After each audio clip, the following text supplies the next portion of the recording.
নমস্কাৰ সৰ্বপ্ৰথমে আপোনালোক সকলোলৈকে অৰ্থাৎ সমগ্ৰ অসমবাসীলৈ আমি নপাম যুৱ কমিটিৰ তৰফৰ পৰা গন্ধিয়া নপাম যুৱ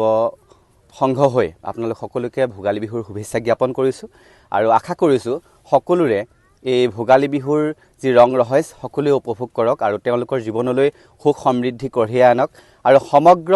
অসমৰ লগতে বৃহত্তৰ যি আমাৰ অসমীয়া জাতি আছে এই অসমীয়া জাতিৰ মাজলৈ সমন্বয় আৰু সম্প্ৰীতিৰ বান্ধোন কঢ়িয়াই আনক আৰু সকলোৰে মাজত একতাৰ ভাৱ আৰু সমন্বয়ৰ সুৰ বাজি উঠক এয়াই আমি আশা কৰিছোঁ আৰু আমি এইবাৰ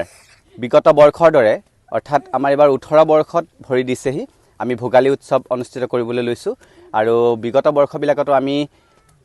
পৰম্পৰাগত খেল ধেমালিৰ লগতে বিভিন্ন ধৰণৰ বৰ্তমান সময়ৰ যিবিলাক খেল ধেমালি আছে এথলেটিক্স বা অন্য চিত্ৰাংকন বা ৰচনা যি সাহিত্য প্ৰতিযোগিতাবিলাক আছে সেইবিলাক আমি অনুষ্ঠিত কৰি আহিছোঁ লগতে সাংস্কৃতিক অনুষ্ঠানৰো আমি আয়োজন কৰিছোঁ এই বৰ্ষত আৰু বিগত বৰ্ষবিলাকতো আমি যৎপৰো নাস্তি চেষ্টা কৰিছোঁ যাতে আমাৰ অসমীয়াৰ যি সম্প্ৰীতি সেই সম্প্ৰীতি আমাৰ এই ভোগালী উৎসৱৰ জৰিয়তে জীয়াই থাকক আৰু সকলোৰে মাজত সমন্বয়ৰ ভাৱ গঢ়ি উঠক ধন্যবাদ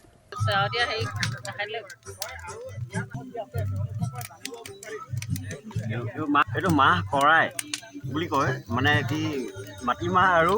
মানে চাউল ভজা দিয়া আলু এইটো কাঠ আলু হয় এইটো চীনা আলু হয় আমাৰ হেৰিয়া অসমীয়া পৰম্পৰা এটা সম্পদেই বুলিব পাৰি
Thank you.